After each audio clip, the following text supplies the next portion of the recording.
Today we're going to be going over ISO, and this is going to be the last aspect of the camera that we're going to cover. So we've gone over shutter speed, we've gone over aperture, and now we're just going to work specifically on ISO. So setting ISO and understanding it is very easy. First of all, the number system always doubles.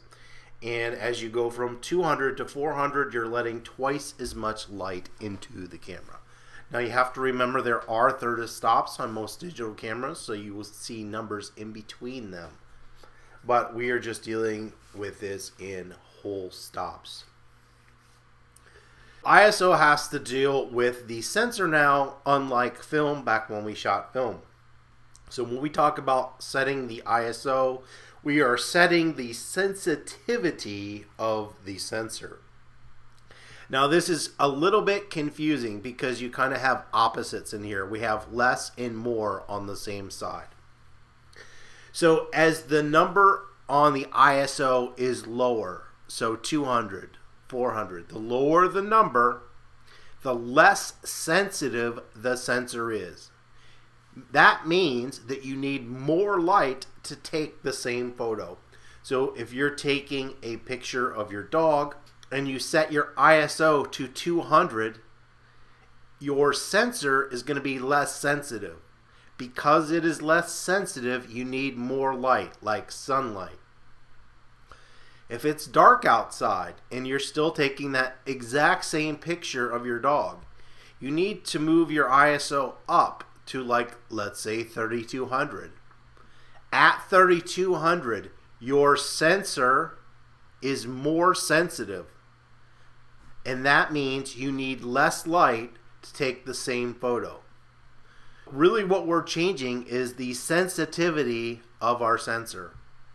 Now, what are the benefits of shooting 200 over 6400? And that has to do with fine grain or image quality.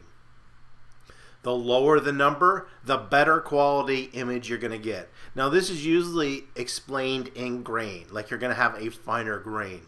But truthfully, cameras now are so good you don't get a lot of grain even in 6400 or 3200. Where you really see the difference is in the image quality. So at 200, your colors are going to be more vibrant. So let's say you have red and yellow. They're going to be more vibrant at 200 than they will at 3200. You're also going to have a longer tonal range. So what does that mean? Let me switch over here.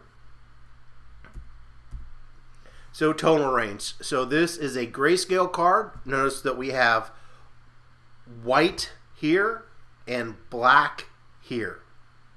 So we'll say this is the tonal range at ISO 200, where it's going to have this really, really long tonal range. What you will notice if you shoot at 3200, you won't have all these steps, or your image where it was able to hold this whole tonal range at ISO 100 can't hold the subtleties of all these different steps. So whites might include this, and then the next are this, and the next is this, the next is this, and then it goes right to black. So you don't have as many gradations when you're shooting at 3200 or 6400.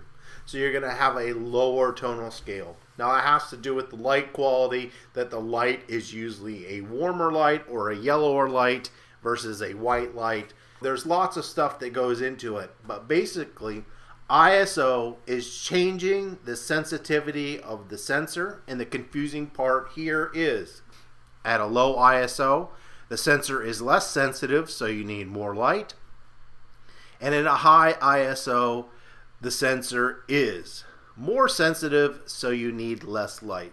You will be surprised that most cameras that are coming out today can easily be shot at 3200 or 6400 and get an extremely usable image, especially within Photoshop or Lightroom, or really Adobe Camera Raw and Lightroom, which is the same program. You have noise reduction, and so if there is a little bit of artifacting or noise, you can easily fix that in the program. So if you have any comments or questions on ISO, please leave those below and don't forget to subscribe.